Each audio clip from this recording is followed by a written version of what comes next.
And live. Cool. Alright, we're live. So we have a little agenda. Hey, everybody, let's go around. Do we do that? We can do that regardless. Everybody can go around and introduce themselves and maybe just say how you're feeling today and what you're doing. And we can start going this way around. And I'm Mike, and I know a lot of most of you anyway. I'm from Toledo, and I was born and raised here, but I lived in Italy for like 8.5 years. Now I'm back, and I'm glad to see that Occupy is continuing and really in a profound way in America, and it's like a real hope for one of the only real hopes now that we got. So let's keep going, Steve. Steve, just to hear participation. From a lifelong Toledoan slash California. Hey, Nicholas from Wasion, and been in the Occupy since it started. I thought it was pretty cool, and it's kind of sad what the media did. They kind of squashed the movement by making everybody look stupid and silly. But hey, you'll have that when you're fighting giants. Yes, media. Yeah, it's like David versus Goliath, so we know who wins that. I'm Mara. I'm from OccupyDefiance, and I'm helping with the whole chalk thing, I guess. I'm Josh from OccupyDefiance, and I'm also trying to help out with the chalk walk. And hopefully, we're here a couple months ago at the Unified or the General Occupied Ohio General Assembly. So hopefully we can keep going, getting more involved with Occupy Toledo and keep that going. So we're here to help you guys out as much as we can. Yeah, I'm Michael. I'm kind of got lost because I just spilled my drink and everything, but I'm new to all this. This is my first meeting and stuff, so yeah. Cool. That's about it. My name's Richie. Occupy Toledo. Kind of heard about it right before it started, and I was like, hey, this is trying to address so many issues, but I guess the only way to really start accomplishing things is to start informing people somehow, some way. Anyway, it's a better way than no way. People need to see the truth. That's all.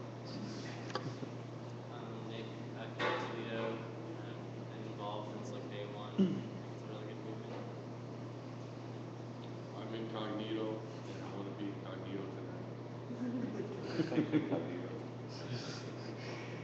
My name is Keith, and I've been involved with Occupy Toledo since day one, and been involved in a few other things, the anti-fracking movement, and trying to get something with stopping the BP tar sands expansion here in Toledo, which we'll talk about a little later in a little bit. And actually, we'll start talking about that first off the bat. First on the agenda, which is tar sands. And I'll pass it over to Pete because just with the notice that next week on December 12th at 6:30 at the Lake Erie Resource Center, which is at 6200 Bayshore Drive in Oregon, Ohio, on the lake. There's going to be a public hearing about an expansion of the BP facility with the Environmental Protection Agency and representatives of the BP corporation on hand. And so everyone is invited, anywhere you are in the state of Ohio, over there on the computer, to come and participate in that meeting. What was the date and time on that again? That again is 6:30. 6:30, December 12th, at the Lake Erie Resource Center, 6200 Bayshore Drive in Oregon. It's right outside of Toledo on the lake, on the bay. Okay. First, how many, I know there was a couple of people that might have been at the meeting we had when Global Community Monitor came and sort of had a presentation on the BP tar sands. I wonder if I can get a show of hands of people that were there. I know Mike, you were there for that. Were you there, Nick, for that? Or? Okay, I don't know if you were, you weren't there? Incognito? Well, I got some flyers I'll pass around about it. It also has an email address on there if you're interested. Let me read that real quick. For our people who are watching in cyberspace, it's kind of a long email address, but it's Stop Toledo BP Tar Sands at riseup.net. And so if you're interested in getting involved, again, that's Stop Toledo BP Tar Sands at riseup.net.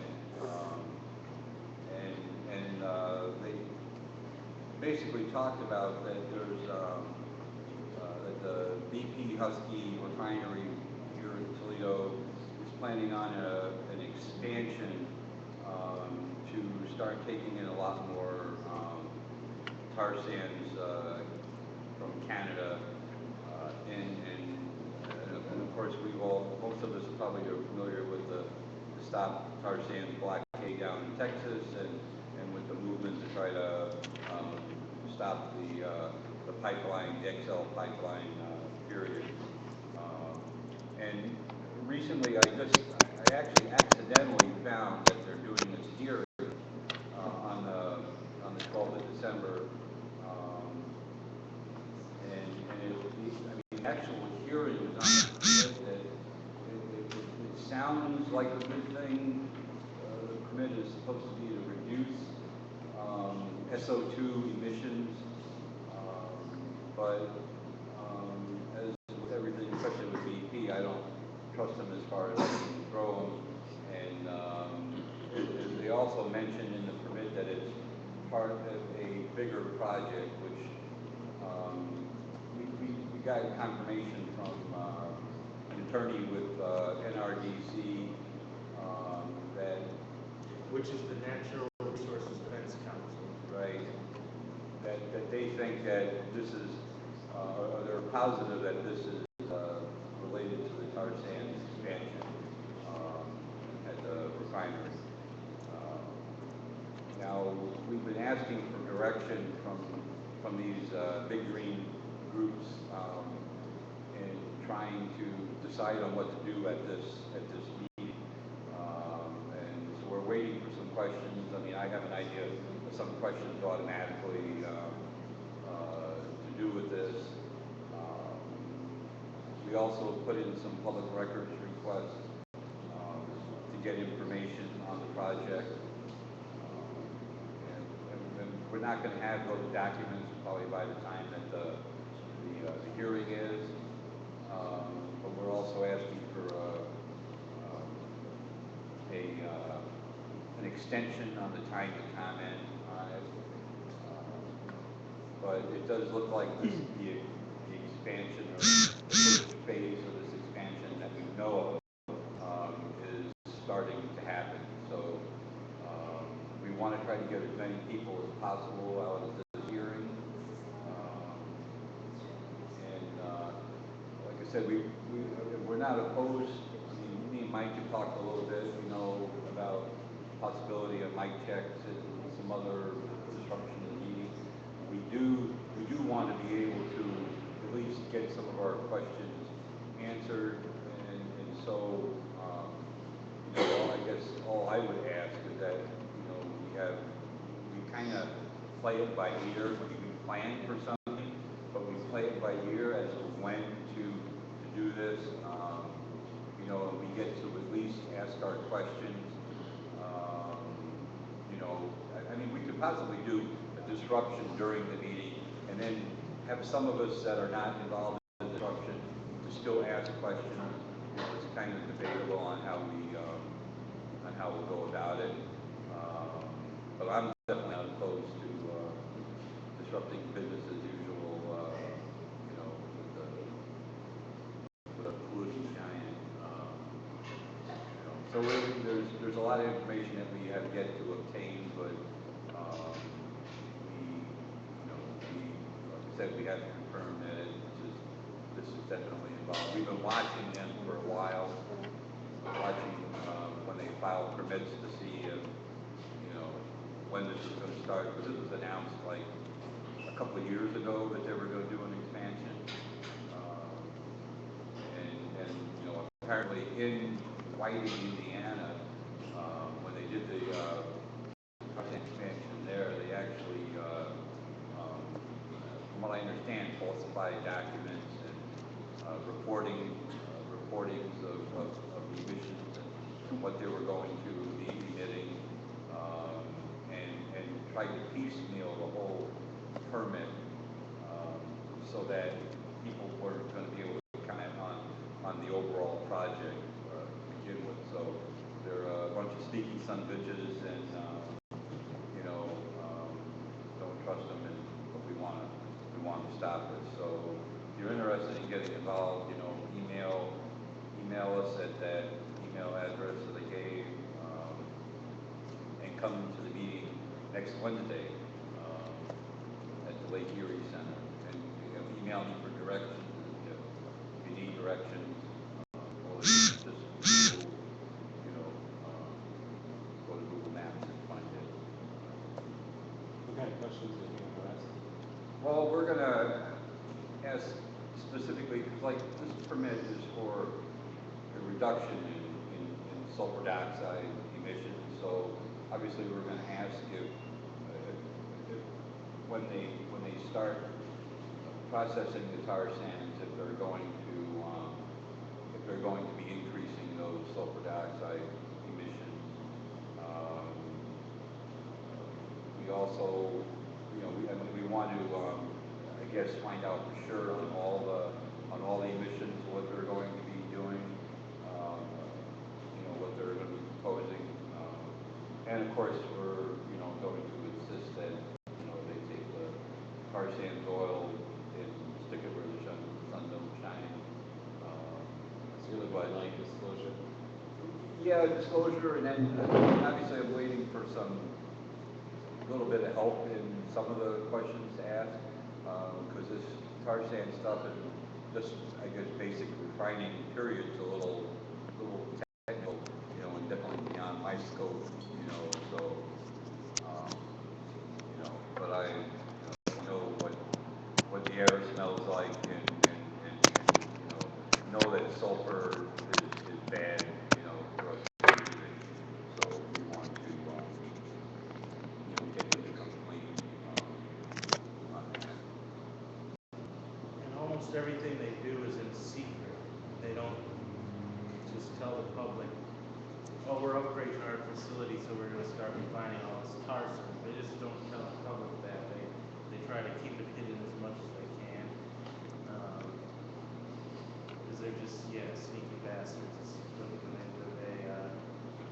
Yeah, so Try to make the ripple as small as possible. Toledo's like ground zero for all this stuff. And there's a mentality in Northwest Ohio that, you know, we've got the 2 nuclear power plants, the big coal plants, tar sands, and this other refinery over here that's probably tar sands and some too. There's 6 refineries in this area. 6 refineries. Detroit's is pretty big. And the mentality is like, oh, it's good for jobs, but it's hardly any jobs when you come to think about it. And you know, now that there's big actions going on, direct actions in Texas, there's people, you know, so many people getting arrested and everything. Also in Canada, where the land is being completely destroyed, people are really rising up there, especially like a lot of First Nations and Native Americans and things. So it's like a really international struggle that we have. And we're kind of at the front lines of it here in Toledo, in Northwest Ohio. So it's great, yeah. And actually, the refinery is already processing some tar sands oil. Apparently they can't handle as much as what they want to right now, and that's why they want to do this expansion to increase their capacity to take more higher sulfur content oil sand.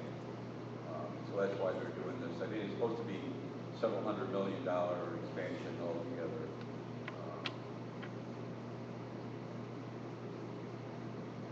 Any discussion about that? It's where they couldn't do it cleaner. Because I'm not totally against tar sands because I'd rather give my money to Canada than, Saudi Arabia or somebody like that. I mean, if they could do it cleaner, that'd be great. Well, what they want to do is use small nuclear power plants to extract the tar sands, and the Native Americans that are indigenous people, First Nations that live up in that area of Canada, they're the ones that are suffering the most because their land's getting completely contaminated from the extraction process. And if you've seen the pictures of the tar sands, it's just incredibly immense. Now they want to use these small-scale nuclear plants to extract the tar sands, and they want to call that green bitumen, is what they want to call it. And that means uranium mining on indigenous and First Nations people's land. And actually yesterday was in the Parliament of Canada, the law that is going to take away the sovereignty of the Indians, the First Nation people, over the rights to protect their water and their land there. And they have treaties.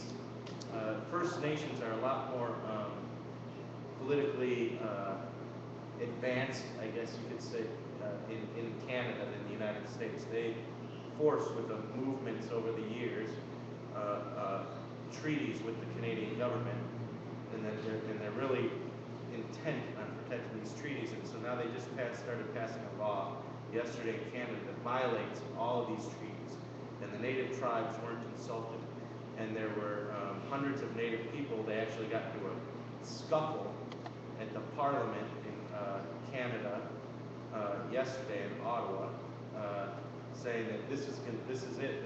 We're standing up. It's time to stand up everywhere. We're not going to allow our Earth to be completely destroyed anymore. And they want, a renewable energy economy that's not going to be based on uranium mining and extraction of this stuff. And I think that's what we can push for here as an alternative to tar sands, is a livable green economy that focuses on renewable energy sources, alternative energy sources, wind and solar, and small hydroelectric and stuff like this, and geothermal and all that, and as an alternative to the green bitumen of nuclearized tar sands extraction. It's like, Kind of jumping on what Mike was saying, I mean, I would suggest that it's not important where we get our oil or, from, but that we move towards a greener energy source. And there are problems a little bit with that too, but, green capitalism is still capitalism, but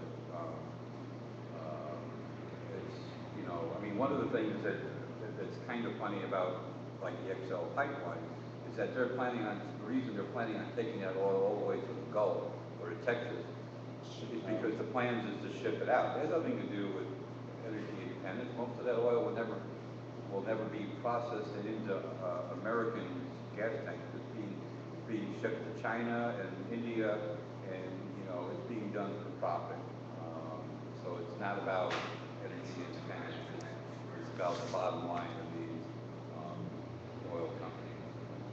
So I just like to. BP should have gotten the death penalty for what they did to the Gulf of Mexico. And their Texas refinery, they killed a bunch of Lime workers there. Lime, Ohio. Yeah. Aren't nuclear power plants that kind of clean for the most part? No. No. There's they say it's clean. I know a lot about nuclear power plants because my mom actually works for First Energy. Yeah. They're in partnership with Ohio Edison and other multi-state companies, and they have a lot of different power sources. And as a kid, like I kind of like grew up always going into my mom's work and like learning random stuff, like everything. And what I learned over the years is that they have to extract all this uranium and then refine it before it even goes into a plant. So there's a start of the process. You have extraction and refinement, and throughout those two processes, radioactivity is given off the entire time. Mind you, most of this uranium is deep underground before it even like gets into our hands. I'm talking like at least a mile under mountains, and we have to take all that away just to get this small fracked out percentage of material out of the soil, and then refine it down into enough that we can use it, and so it's clean enough for us to use. But once we put it in a power plant, it still radioactively decays over time. Okay, and this is a million to billion year long process, depending whether you're using uranium or plutonium. There's many other radioactive chemicals besides those two. There's like a whole array of elements and compounds. And after we use that up, all we do is shove it back into the ground. All we do is put it in a barrel and put it underneath some cement and shove it in a mountain and then pray that it's going to be okay. When really one day when not that the earth would really exist this long, but if the continent was to, go back under with all that radioactive material in it, you'd have to think of the radioactive spurge that you create on that part of the earth once all that radioactivity hits the magma. Because you have to think there's tons and tons of radioactive material in all these sites, all across our nation, all across the world, from decayed uranium and plutonium. Not to mention that, all the other nuclear warheads that we've dismantled over the years. I mean, it's just we've brought all the radioactivity right to the killing point of us. It should have just stayed. We should have stayed in the earth, and we never even should have touched it in the first place.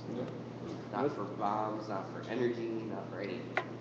Good summation. It was stupid of us. Stupid of us. So what's your opinion on thorium reactors? You guys know much about those at all?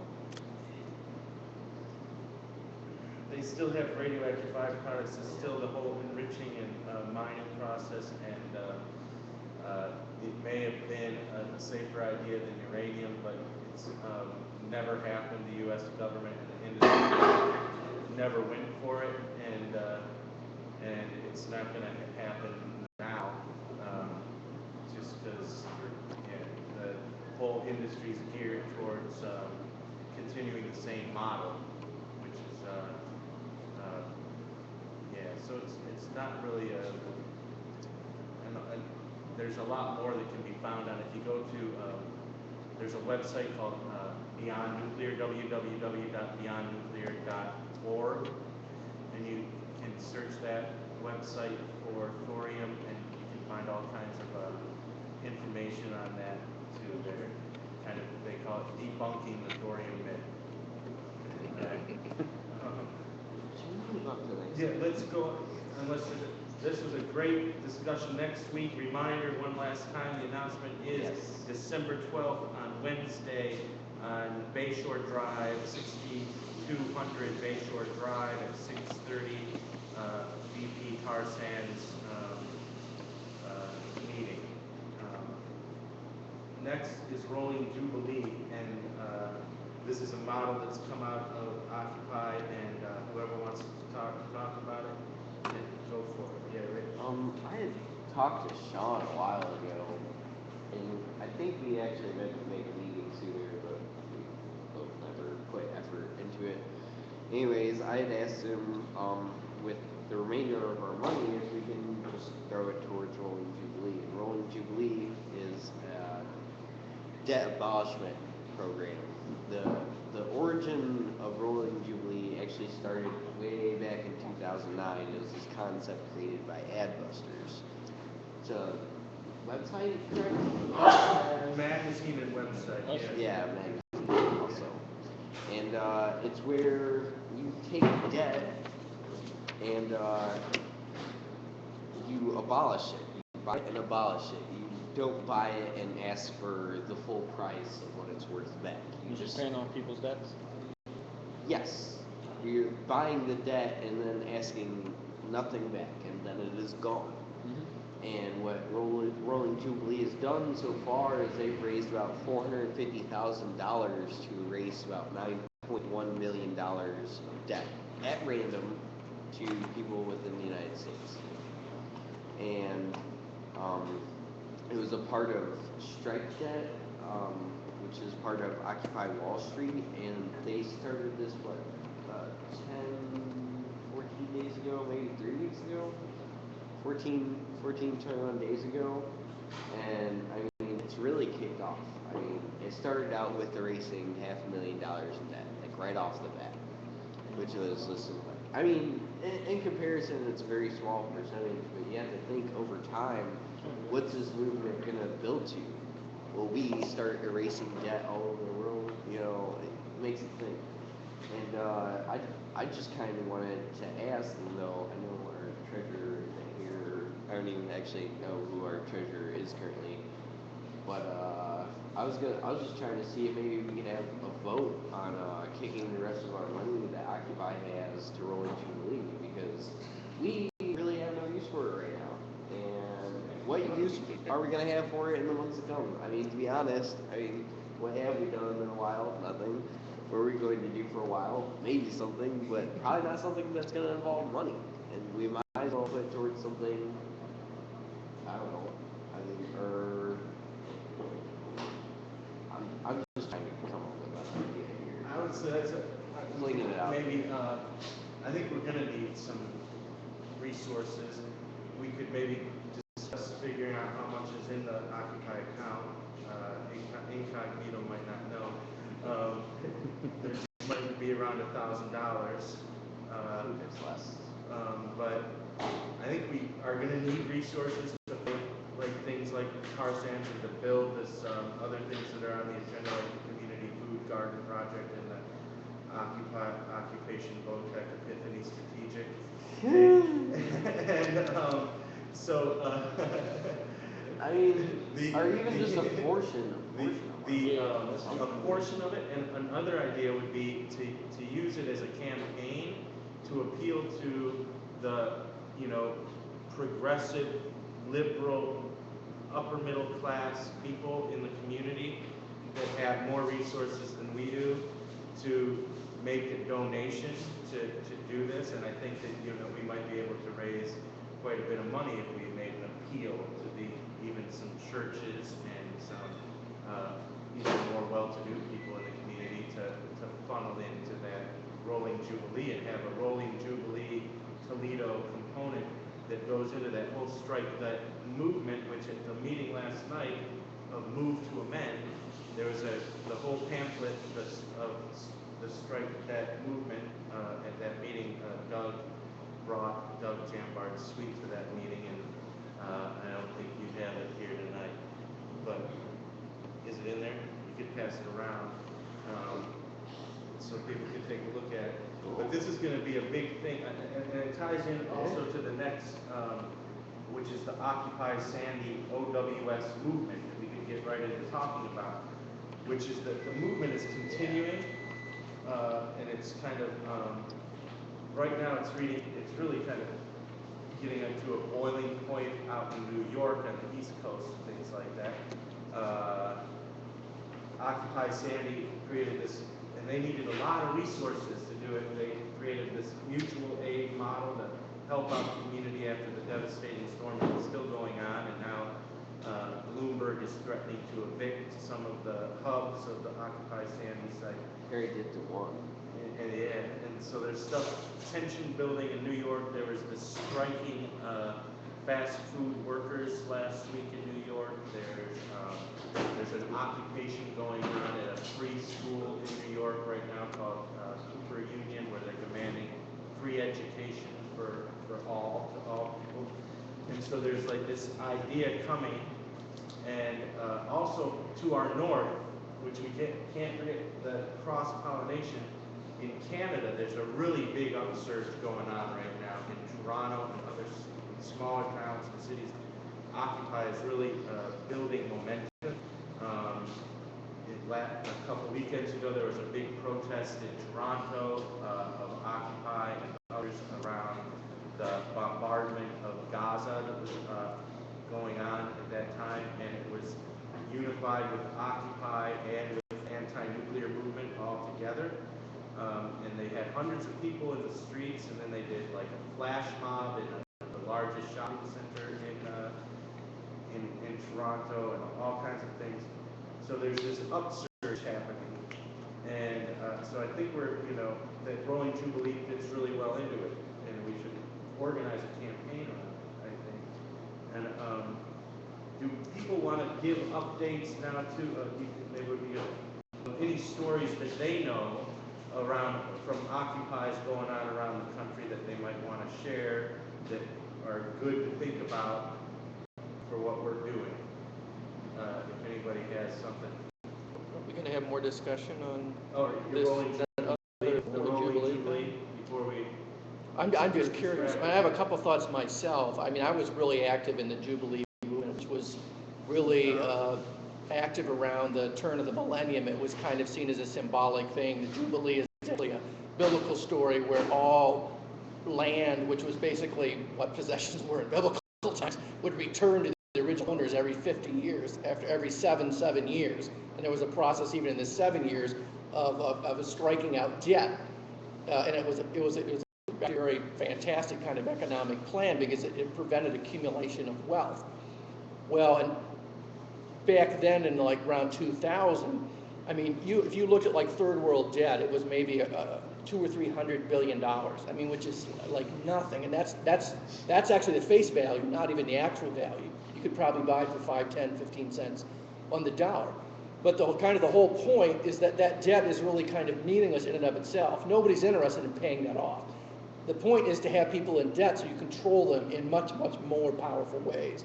You know, where the IMF, the World Bank can come and do structural adjustment. And it's the same way with people in debt, individuals like in this country, is it basically undercuts your ability to function as a human being, as a citizen, because you're constantly either trying to work to pay this off or you've got usurious amounts of interest and that type of thing. So it just sets up that whole, cycle of poverty and that type of thing. I think it's a great movement. Actually, I'm not sure as far as the Occupy movement, it should be a real focus. Partly because I think what Occupy is trying to do is actually try to move ourselves out of a paradigm of thinking of buying and donating our way out of the problem. And I think our own local monies that are available should be used to really leverage and equip human beings who need a little bit of money to do human-powered type of things. Whatever that might be.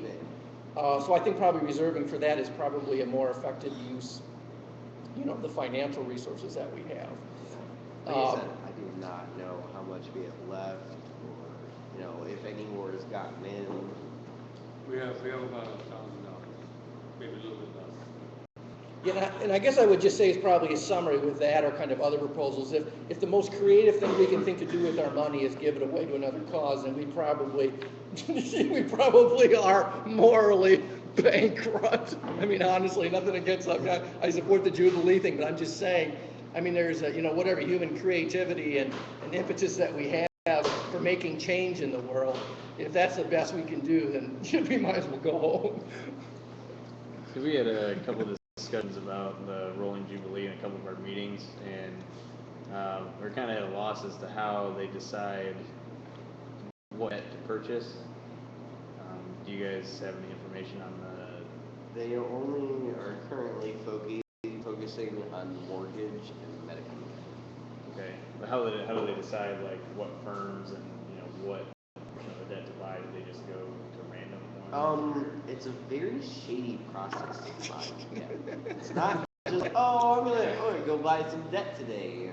No, you can't do that. You gotta be like in that field of work, and the people that are doing this through Rolling Jubilee are doing this very secretively.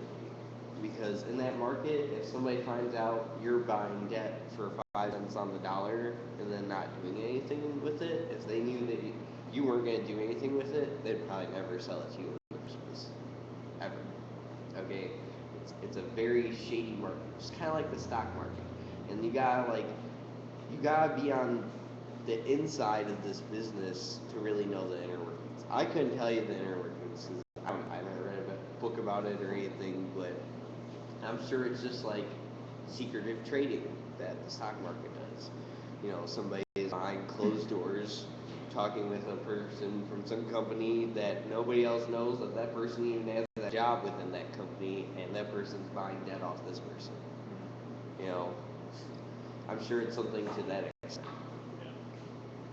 So it's like even kind when of like anonymous within the debt market, you know, anonymous within the debt market. Insiders that have the, you know, anti-capitalist thing going on. They're like, yeah, we can help out in a secretive pathway to get you this debt to eliminate sort of thing. And I'm sure they really can't even pick and choose the specific person. They're just making a purchase of debt, like more or less in bulk. Probably many people's debt, maybe just one person's debt. You know, it's kind of just, you know, a randomized process.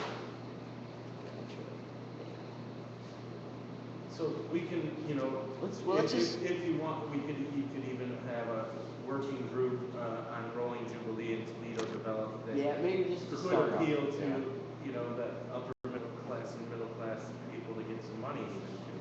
But, so let's leave it at that for now, and then move on to Occupy. Well, people are aware of Occupy Sandy, I'm pretty sure. Are you aware of it? No, really, but I understand. Like, helping out the people that got their lives destroyed in Hurricane Sandy. Yeah, and then Occupy came in and they acted as a resource to the community. They got all kinds of stuff and distributed it. Food and housing, food and blanket buy-on, Chuck. Yeah. So, huh? Incognito. So, yeah, then there's, we'll hear, like, we should hear from you guys. We got a couple of things on the agenda still to go that are important. Strike debt got rolled into Rolling Jubilee. One story that I saw that made me think of Toledo this last week was in Milwaukee, where every Sunday there's a protest on a different corner in the inner city of Milwaukee, where it's much like Toledo, Milwaukee, I would imagine. And it's poor youth that are in the midst of police repression and violence and things like that. And they've been protesting against police repression and violence and the drug war, and also promoting alternatives.